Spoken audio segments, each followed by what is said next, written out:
Assalamualaikum warahmatullahi wabarakatuh. Nama saya Meisya Rahmawati dari kelompok 6, kelas 3E Manajemen Reguler A.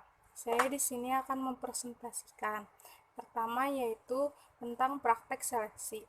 Tujuan dari seleksi efektif adalah untuk menyesuaikan karakteristik individual atau kemampuan, pengalaman, dan semacamnya dengan persyaratan dalam suatu pekerjaan. Apabila manajemen gagal untuk memasangkannya secara benar, baik kinerja maupun kepuasan karyawan akan berkurang. Program pelatihan dan pengembangan karyawan yang kompeten tidak akan selamanya kompeten. Keterampilan bisa melemah dan menjadi usang, dan keterampilan baru perlu dipelajari. Inilah alasan banyak organisasi menghabiskan miliar rupiah setiap tahunnya untuk menyelenggarakan pelatihan formal. Program pelatihan mempengaruhi perilaku kerja lewat dua cara menurut keuntungannya, yaitu yang pertama, meningkatkan keterampilan karyawan secara langsung agar mampu menunaikan pekerjaan. Peningkatan kemampuan dapat memperbaiki potensi karyawan untuk berkinerja dalam level yang lebih tinggi. Yang kedua, keuntungan meningkatkan keyakinan diri karyawan atau self-efficacy adalah harapan seseorang bahwa ia mampu menunjukkan perilaku yang dibutuhkan untuk menghasilkan apa yang diinginkan. Jenis pelatihan. Yang pertama, ada kemampuan dasar membaca. Organisasi semakin perlu mengajarkan keterampilan membaca dan matematika dasar bagi para karyawan mereka. Karyawan butuh kecakapan matematis yang lebih untuk bisa memahami cara kendali peralatan yang bersifat numerik. Kemampuan menulis dan membaca lebih baik untuk menginterpretasikan lembar proses kerja, dan keterampilan komunikasi lisan yang lebih baik untuk dapat bekerja dalam tim. Yang kedua yaitu keterampilan teknik. Sebagian besar pelatihan yang ada diarahkan untuk mengembangkan dan meningkatkan keterampilan teknik karyawan. Pekerjaan berubah seiring muncul dan berkembangnya teknologi dan metode baru. Sebagai contoh, banyak personel perbaikan otomotif harus melalui pelatihan ekstensif untuk memperbaiki dan merawat model yang ada sekarang dengan mesin yang dimonitor komputer, sistem stabilisasi elektronik, GPS, sistem tanpa kunci, dan inovasi yang lainnya. Yang ketiga, keterampilan antar personal. Beberapa karyawan mempunyai keterampilan antar personal yang sangat baik, tetapi beberapa yang lain masih membutuhkan pelatihan untuk meningkatkan kemampuan mereka. Pelatihan ini mencakup belajar untuk menjadi pendengar yang baik, menjadi mengkomunikasi ide yang lebih jelas, dan menjadi anggota tim yang lebih efektif. Yang keempat, kemampuan memecahkan masalah. Pelatihan ini bertujuan untuk mempertajam kemampuan logika mereka, untuk membuat pertimbangan, dan untuk mendefinisikan masalah. Seperti halnya kemampuan mereka untuk memahami hukum sebab dan akibat. Pelatihan pemecahan masalah telah menjadi bagian dasar dari hampir semua organisasi untuk memperkenalkan tim yang mandiri atau mengimplementasikan program manajemen berkualitas. Ini ada evaluasi kinerja. Tujuan evaluasi dan apa yang dievaluasi. Evaluasi performance dilakukan dengan beberapa tujuan. Di antaranya adalah yang pertama, untuk membantu manajemen dalam membuat keputusan. Keputusan umum terkait sumber daya manusia seperti promosi, transfer, dan terminasi. Yang kedua, mengidentifikasi kebutuhan training dan pengembangan sumber daya manusia. Yang ketiga, sebagai kriteria untuk menilai atau memvalidasi seleksi dan program pengembangan yang dilaksanakan.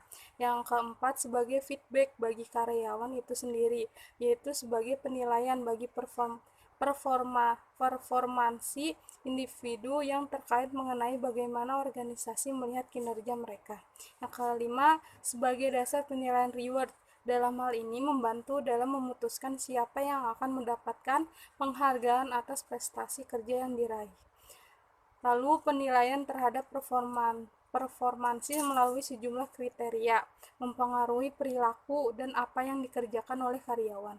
Beberapa kriteria yang populer dalam menilai performansi adalah yang satu individual task outcome, yang kedua perilaku, yang ketiga trait.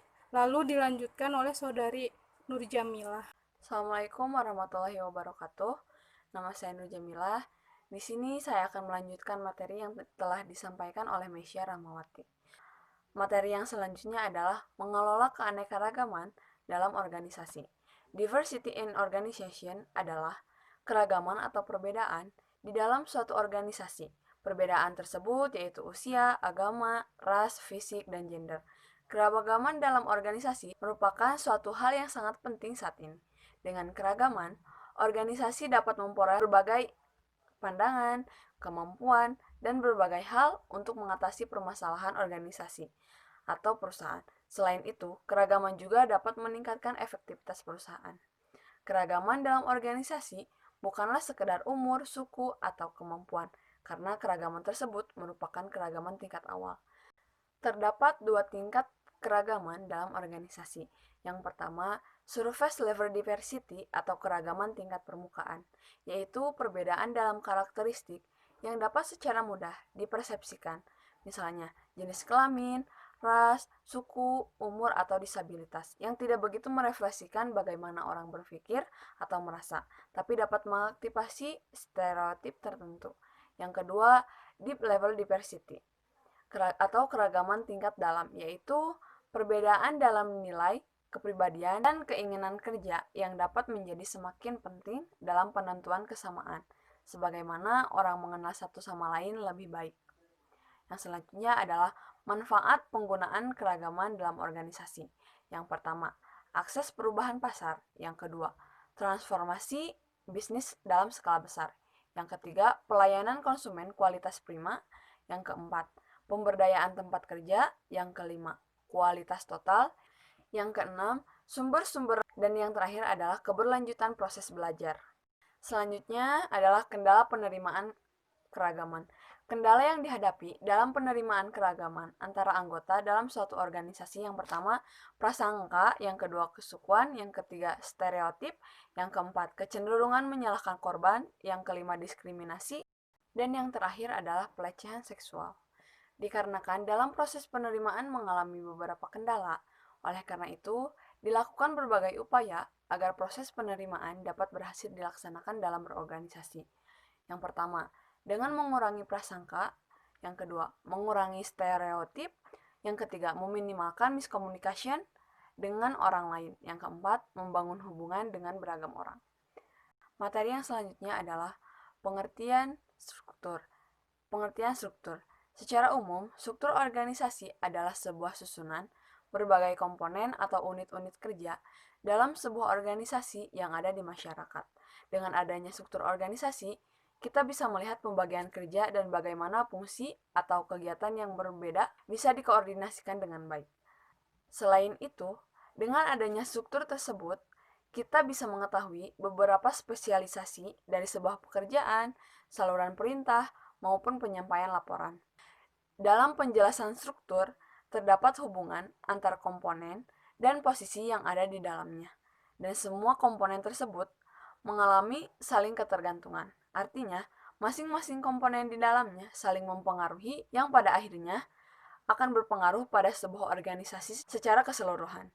Struktur tersebut merupakan komponen penting yang harus ada dalam organisasi yang memuat terkait pembagian tugas dan tanggung jawab masing-masing.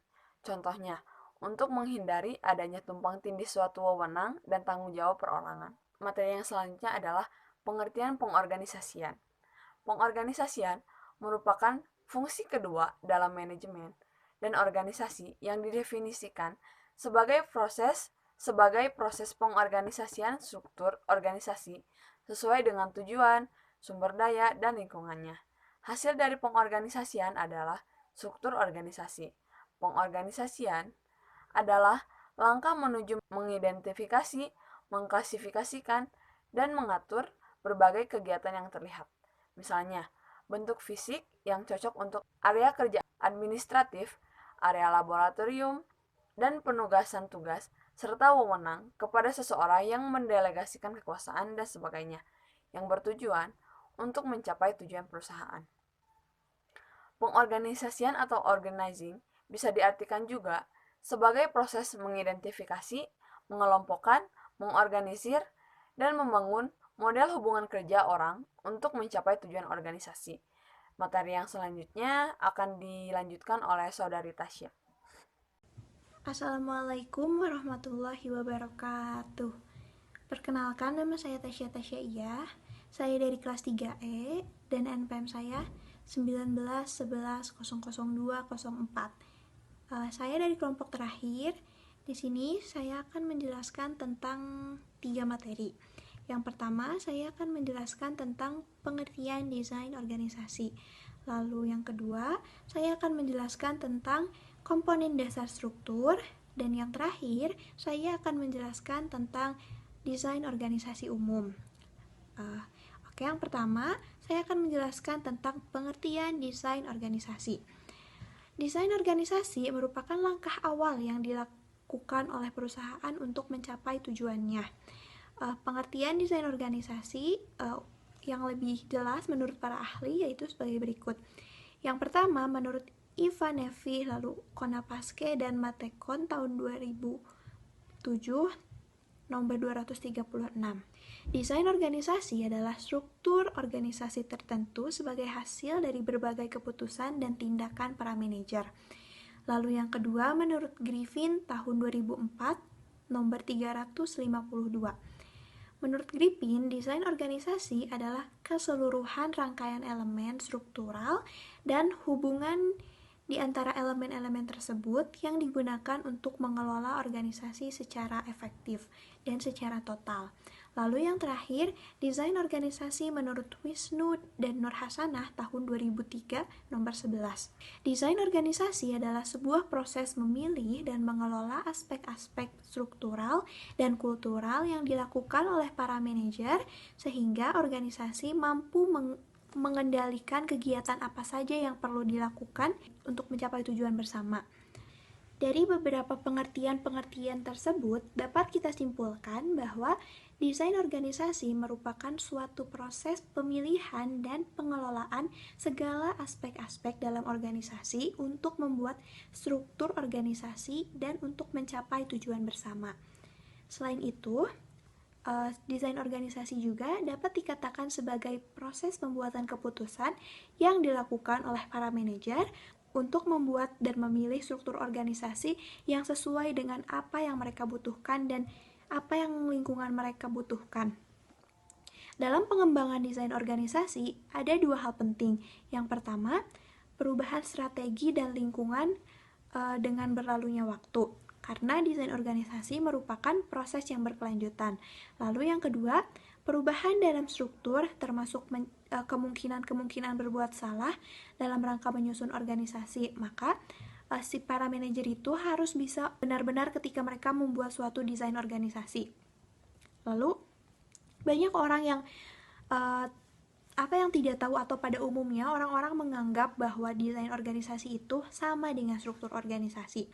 Padahal sesungguhnya desain organisasi merupakan proses pengembangan hubungan dan penciptaan struktur organisasi untuk mencapai tujuan organisasi. Jadi, struktur organisasi itu merupakan hasil dari proses desain. Nah, untuk si contoh desain organisasi ini sendiri, contohnya nih kita mau bikin rumah. Kan kalau sebelum bikin rumah pasti kita nggak langsung jadi rumah gitu. Sebelumnya pasti kita desain dulu, mau tempatin kamar mandi di mana, mau tempatin kamar tidur di mana. Jadi desain organisasi juga sama, sebelum bikin struktur itu jadi nempatin jabatan-jabatan yang emang benar-benar harus ditaruh di mana gitu. Jadi sesuai sama kualifikasinya. Nah, setelah itu ada menurut Millsbrake ada 3 dimensi yang mempengaruhi desain konfigurasi atau susunan sebuah organisasi. Yang pertama yaitu bagian pokok organisasi. Bagian pokok organisasi yang dimaksud adalah yang pertama itu pimpinan puncak atau strategic apex. Pimpinan puncak itu contohnya CEO, Ya, yang kayak gitu-gitu. Lalu yang kedua ada manager, middle line, menghubungkan pimpinan puncak dengan bawahan. Lalu yang ketiga ada tenaga medis atau technostructure, yaitu yang memiliki keterampilan khusus, penjamin kualitas atau mutu, seperti contohnya akuntan, peneliti, engineer laboran, spesialis, dan lain-lain. Lalu ada staf pendukung atau supporting staff, yaitu bagian yang memberikan layanan secara tidak langsung, contohnya seperti bagian catering, cleaning service, kalau di perusahaan ada OB, dan lain-lain. Lalu yang terakhir ada pelaksanaan inti, yaitu operating core, yaitu yang memberikan layanan secara langsung, contohnya dokter, perawat, guru, dan lain-lain. Lalu yang kedua ada mekanisme koordinasi, contohnya seperti kegiatan supervisi, standarisasi proses, dan output pekerjaan. Lalu yang ketiga ada tipe desentralisasi yang digunakan, yaitu terkait bagaimana pelibatan staf dalam pengambilan keputusan. Nah, untuk materi kedua yang akan saya jelaskan yaitu materi tentang komponen dasar struktur organisasi. Komponen dasar struktur organisasi harus melibatkan atau beberapa komponen yang harus ada dalam struktur organisasi adalah yang pertama tentunya CEO atau Chief Executive Officer. CEO merupakan jabatan tertinggi dalam suatu organisasi yang memberikan arah dan tujuan dari organisasi itu sendiri. Untuk contoh CEO seperti yang kita ketahui ada Nadiem Makarim, lalu ada kalau CEO Jarum ada Budi Hartono. Nah, lalu yang kedua ada direksi atau directors. Pada umumnya dalam suatu organisasi terdapat setidaknya tiga macam direksi, yaitu yang pertama ada direktur utama, ada direktur keuangan, dan yang terakhir ada direktur personalia. Direktur utama ini biasanya berhubungan langsung dengan CEO. Sedangkan direktur keuangan bertugas mengawasi operasional keuangan perusahaan. Dan yang terakhir, direktur personalia, yaitu direktur yang bekerja langsung terkait dengan tenaga kerjaan dan sumber daya organisasi. Lalu yang ketiga tentunya ada manajer.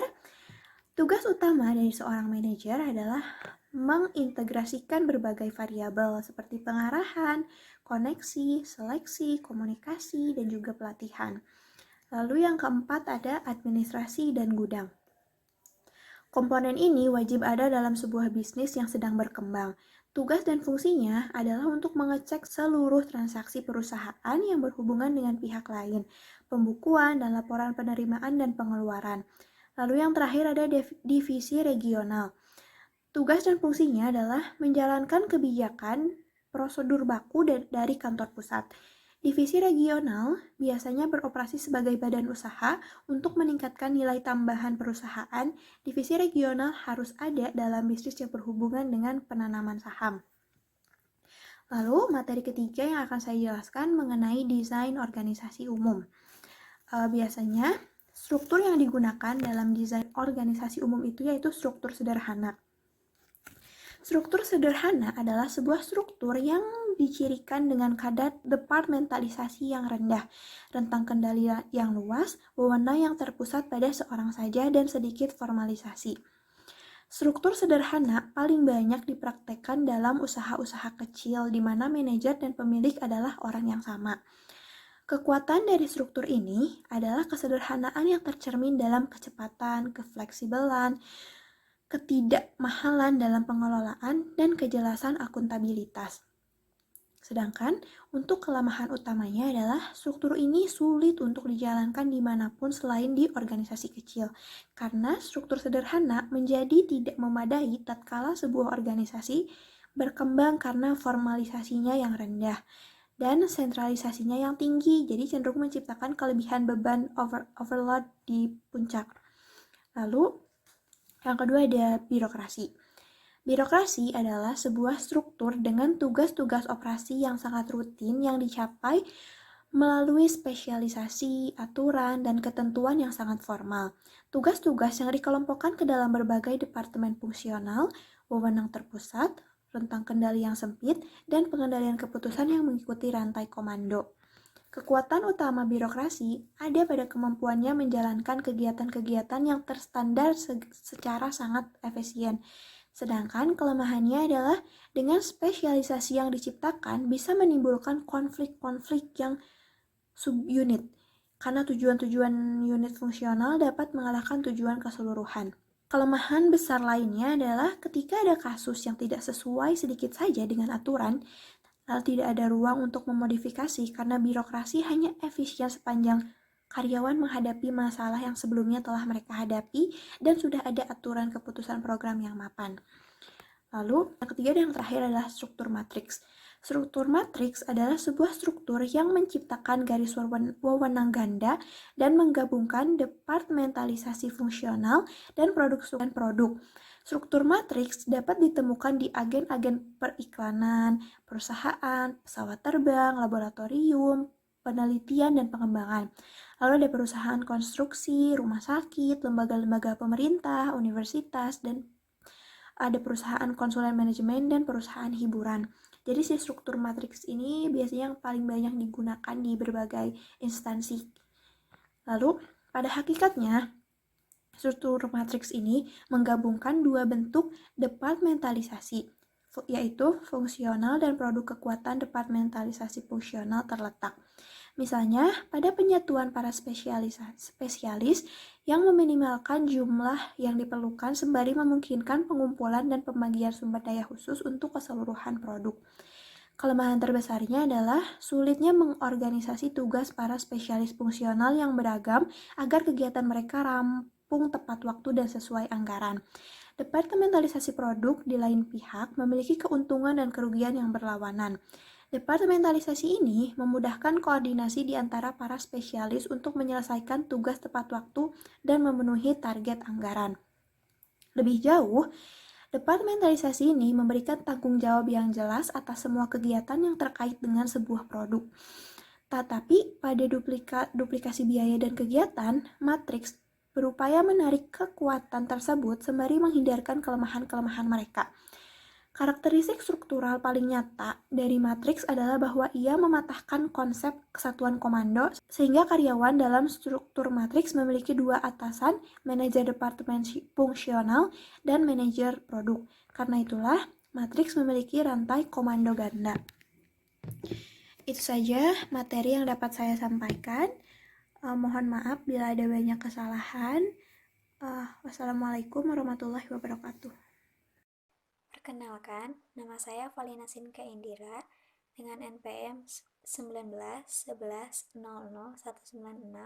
akan memaparkan materi mengenai desain struktur modern, aspek penting untuk menentukan efektivitas struktur, serta desain organisasi organik dan desain organisasi mekanistik. Baik, pada pembahasan yang pertama yaitu ada desain struktur modern. Pada struktur modern ini, ada beberapa struktur di antaranya. Yang pertama, struktur tim.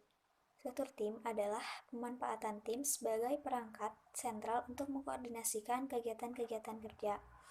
Karakteristik utamanya yaitu bahwa struktur ini meniadakan kendala-kendala departemental dan mendesentralisasi pengambilan keputusan ke tingkat tim kerja. Struktur tim juga mendorong karyawan untuk menjadi generalis sekaligus spesialis. Untuk contohnya, yaitu misalnya ada toko baju yang dikelola oleh 10 orang. Masing-masingnya ada pemimpin tim. Nah, para pemimpin dari tiap-tiap tim ini adalah yang disebut dengan struktur tim. Yang kedua ada struktur virtual, yaitu organisasi inti kecil yang menyubkontrakan fungsi-fungsi utama bisnis secara detail. Contohnya yaitu misalnya ada perusahaan makanan yang biasanya menjual makanan penghasilan utamanya 250 juta. Nah, walaupun perusahaan ini hanya memperkerjakan 5 orang pegawai, dikarenakan perusahaan ini hanya menyubkontrakan hampir segala aktivitasnya, dimulai dari manufaktur, pengolahan, pengemasan, dan sebagainya. Yang ketiga, ada struktur nirbatas, yaitu sebuah organisasi yang berusaha menghapuskan rantai komando, memiliki rentang kendali tak terbatas. dan mengganti departemen dengan tim yang diberdayakan. Untuk pembahasan yang kedua, yaitu aspek penting dalam menentukan efektivitas struktur. Di sini ada beberapa aspek, diantaranya spesialisasi pekerjaan. Spesialisasi pekerjaan yaitu sejauh mana tugas-tugas dalam organisasi dibagi ke dalam beberapa pekerjaannya tersendiri. Untuk contohnya, orang yang ahli di bidang komputer harus ditempatkan pada bagian komputer.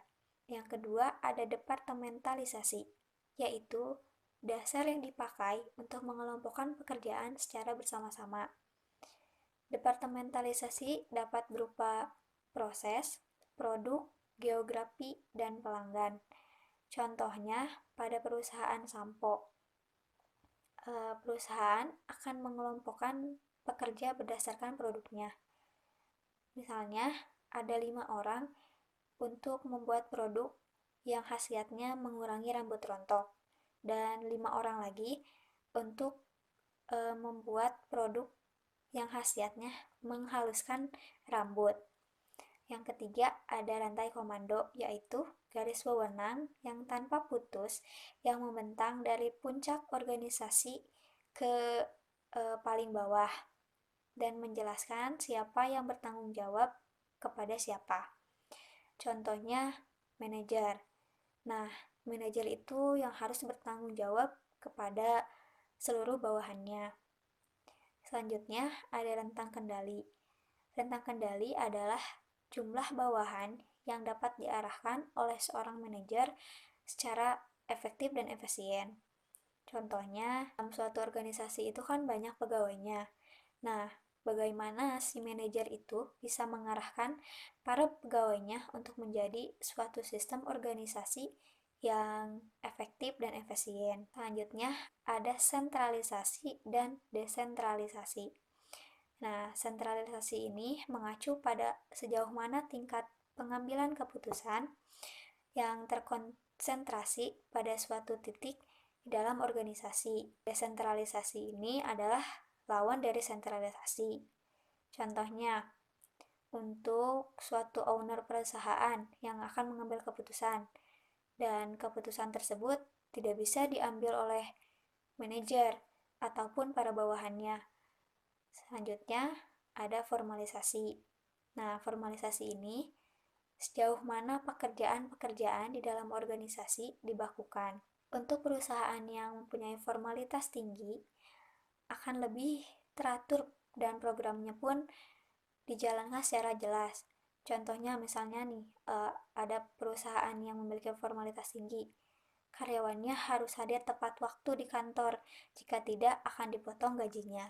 Selanjutnya, pembahasan ketiga yaitu mengenai desain struktur organistik dan struktur mekanistik. Pada struktur mekanistik, yaitu model yang menekankan pentingnya mencapai produksi dan efisiensi tingkat tinggi.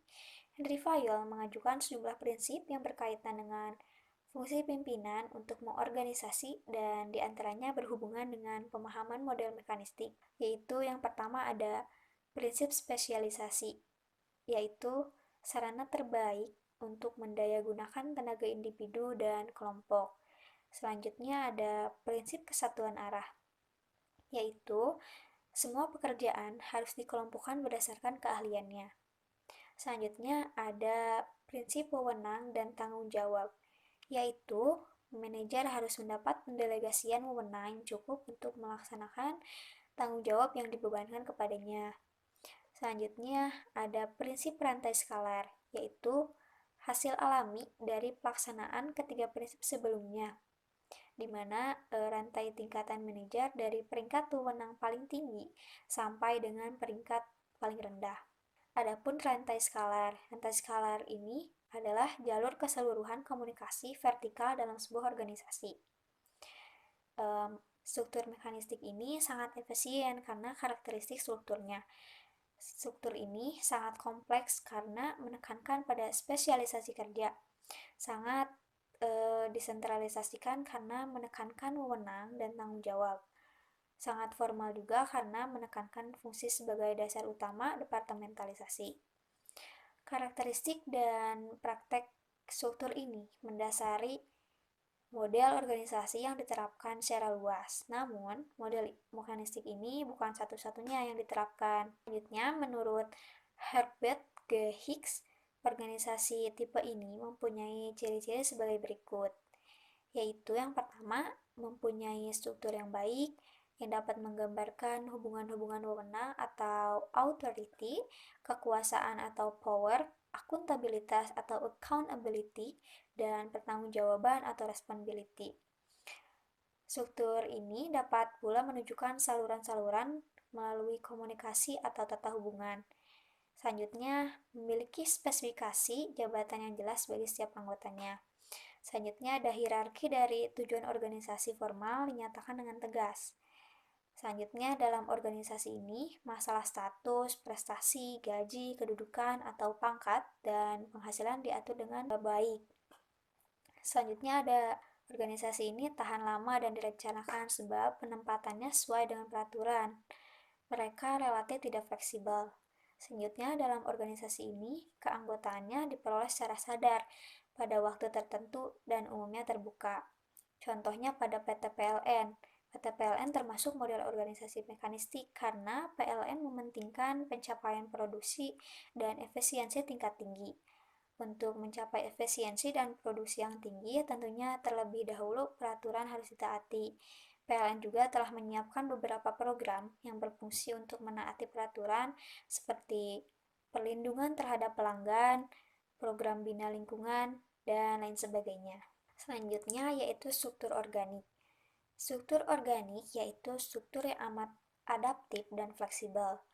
Struktur organik bisa jadi memiliki pekerjaan terspesialisasi, namun pekerjaan tersebut tidak terstandarisasi dan bisa berubah sesuai kebutuhan. Tugas-tugas organisasi ini seringkali dikelola dalam tim pekerja. Para pekerja sangat terlatih dan diberdayakan untuk menangani beragam permasalahan dan aktivitas. Dan mereka juga hanya membutuhkan aturan formal yang minim serta sedikit pengawasan berlangsung.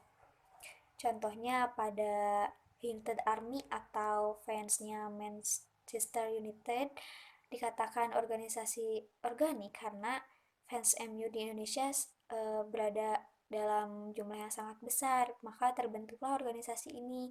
Organisasi ini dijadikan media bagi anggota untuk berkomunikasi, berbagi informasi, dan mengekspresikan cinta mereka kepada klub MU. United Army ini adalah supporter klub resmi di Indonesia sejak bulan Agustus tahun 2020. Mereka dikatakan sebagai organisasi organik atau struktur organik karena mereka tidak memiliki program yang terstruktur. Selanjutnya ada perbedaan struktur mekanistik dan struktur organistik. Dalam struktur mekanistik, proses kepemimpinannya tidak mencakup persepsi tentang keyakinan dan kepercayaan. Bawahannya merasa tidak bebas mendiskusikan masalah dengan atasannya. Sedangkan dalam struktur organistik, proses kepemimpinannya mencakup persepsi tentang keyakinan dan kepercayaan antara atasan dan bawahan dalam segala persoalan. Bawahannya merasa bebas mendiskusikan masalah dengan atasannya. Selanjutnya, pada struktur mekanistik, proses motivasinya hanya menyedap motif fisik, rasa aman, dan melalui perasaan takut dan sanksi. Sedangkan dalam organistik, proses motivasinya berusaha menimbulkan motivasi melalui metode partisipasi. Pada struktur mekanistik, proses komunikasinya berlangsung sedemikian rupa sehingga informasi mengalir ke bawah cenderung terganggu, tidak akurat, dan dipandang dengan rasa curiga. Sedangkan dalam struktur organistik, proses komunikasinya berlangsung sedemikian rupa sehingga informasinya mengalir secara bebas ke seluruh organisasi, yaitu ke atas, ke bawah, dan ke sampingnya. Pada struktur mekanistik, proses interaksinya bersifat tertutup dan terbatas. Pada struktur organistik, proses interaksinya bersifat terbuka dan ekstensif. Selanjutnya, pada struktur mekanistik, proses pengambilan keputusannya hanya terjadi di tingkat puncak, sedangkan dalam struktur organistik, proses pengambilan keputusannya dilaksanakan di semua tingkatan melalui proses kelompok. Selanjutnya, pada struktur mekanistik, proses penyusunan tujuannya dilakukan di tingkat puncak organisasi tanpa mendorong adanya partisipasi, sedangkan dalam struktur organistik, proses penyusunannya mendorong timbulnya partisipasi kelompok untuk menetapkan sasaran yang tinggi. Dan yang terakhir yaitu proses kendali dalam struktur mekanistik dipusatkan dengan menekankan upaya memperhalus kesalahan atas kekeliruan yang terjadi, sedangkan untuk struktur organistik, proses kendalinya menyebar ke seluruh organisasi dan menekankan pemecahan masalah dan pengendalian diri sendiri. Baik, sekian pemaparan dari kelompok kami. Mohon maaf apabila masih banyak kesalahan dan kekurangan. Wassalamualaikum warahmatullahi wabarakatuh.